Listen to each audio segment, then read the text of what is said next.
반갑습니다. 5월 24일 월요일 새벽 말씀을 올려드리겠습니다. 본문은 역대상 10장 14절입니다. 여호와께 묻지 아니하였으므로 여호와께서 그를 죽이시고 그 나라를 이새의 아들 다윗에게 넘겨주셨더라. 아멘.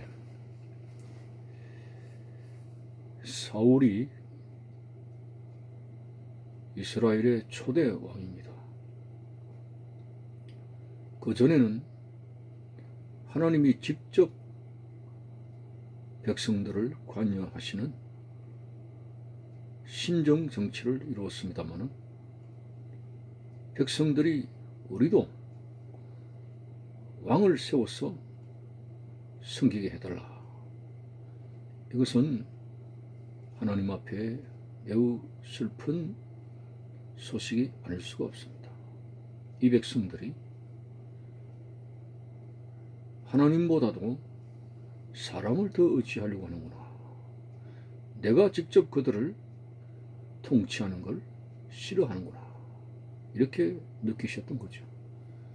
어쨌든 하나님은 그 백성들의 요구를 들어주셔서 왕정제도, 이제 왕을 세우기로 하셨는데, 그 첫째 왕이 바로 사울이라고 하는 이름을 가진 사울 왕입니다.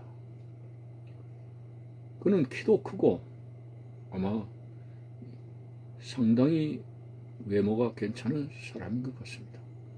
뿐만 아니라 왕으로서 기름을 부으려고 할 때 그는 겸손한 모습을 가졌습니다.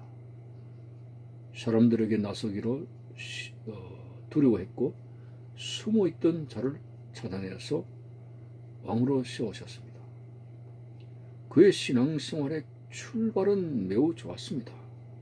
하나님의 인정을 받고 겸손하고, 그리고 하나님이 그를 왕으로 세우셨다고 하는 사실입니다. 그런데 오늘 본문은 웬 말씀입니까? 여호와께서 그를 죽이시고 그 나라를 이새의 아들 다윗에게 넘겨주셨더라. 한마디로 이 사울 왕을 왕에서 폐위시키시고 이새의 아들들 중에서 다윗을 기름 부어서 왕으로 세우셨다는 것입니다. 그렇게 하나님이 기뻐하셔서 세운 왕이 왜 그렇게 버림을 당했을까?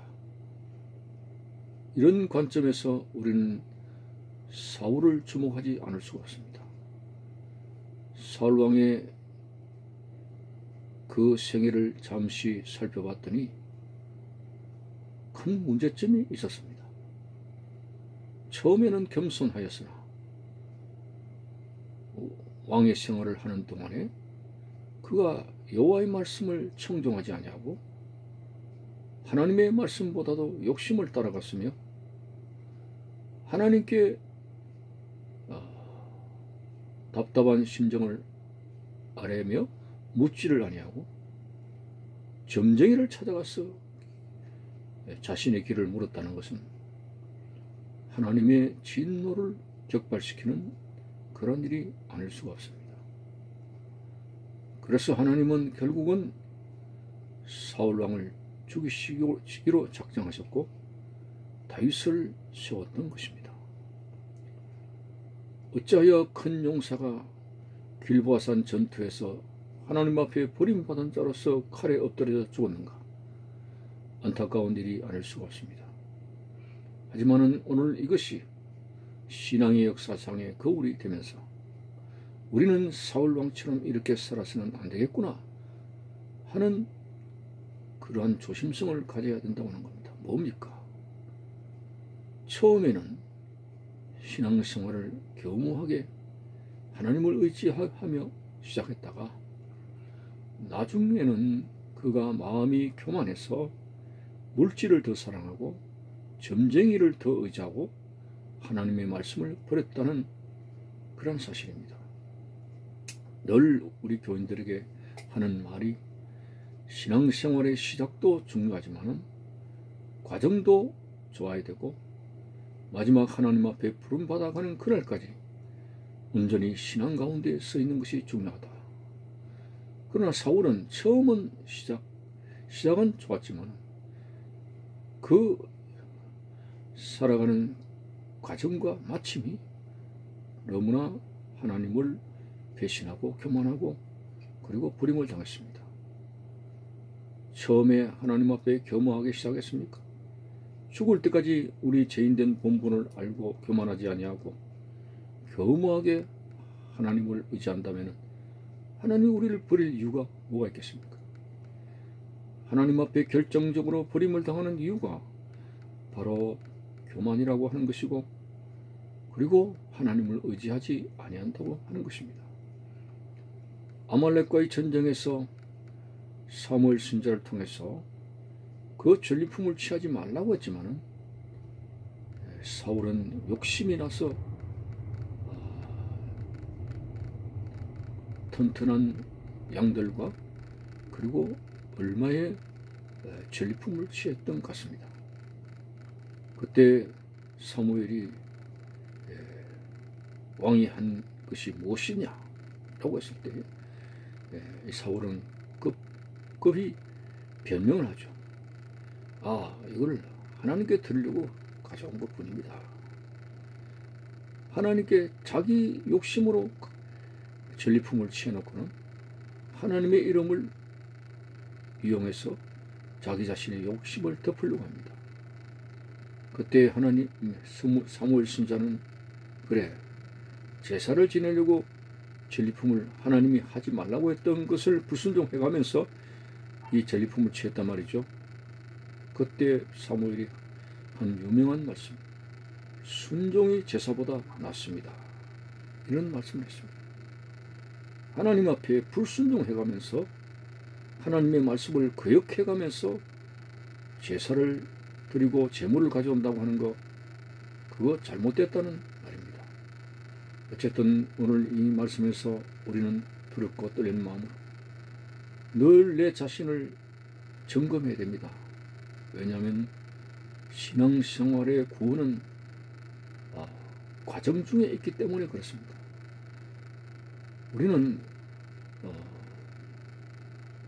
구원을 이 땅에서 완성한 것으로 생각하는데 그렇지 않습니다. 구원을 이루는 과정에 있습니다. 두렵고 떨리는 마음으로 너희 구원을 이루라고 했고 너희 인내로 너희 영혼을 얻으리라고 했습니다. 물론 우리는 주 예수를 믿으면 구원받습니다. 이미 영생을 얻었습니다.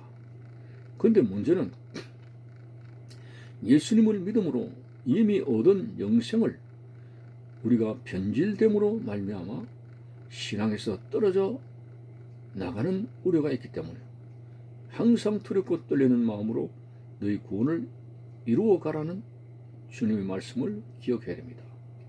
사울왕처럼 변질이 온다는 거죠. 처음에는 믿음으로 시작했습니다. 겸손으로 시작했습니다. 하나님을 의지하며 시작했습니다.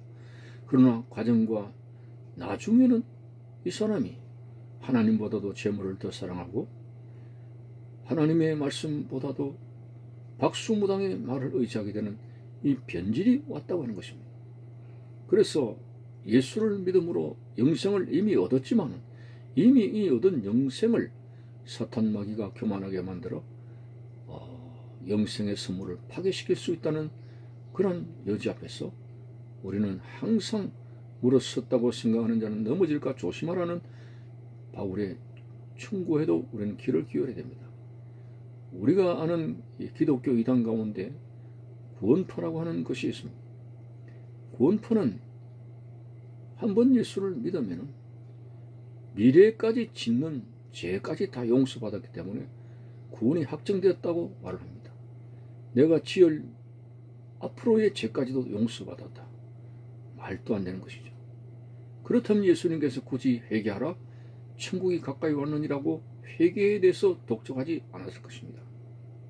여러분, 우리는 날마다 죄를 범하는 자로서 내 자신을 돌아보아서 날마다 골고다 언덕을 주목하고 회개하는 생활을 통해서 항상 우리가 신랑 되신 예수님을 맞이할 신부로서의 단장하는 그런 삶을 가져야 됩니다.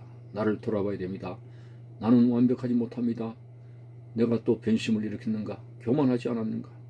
죄를 그대로 묻어두고 살아가지 않는가?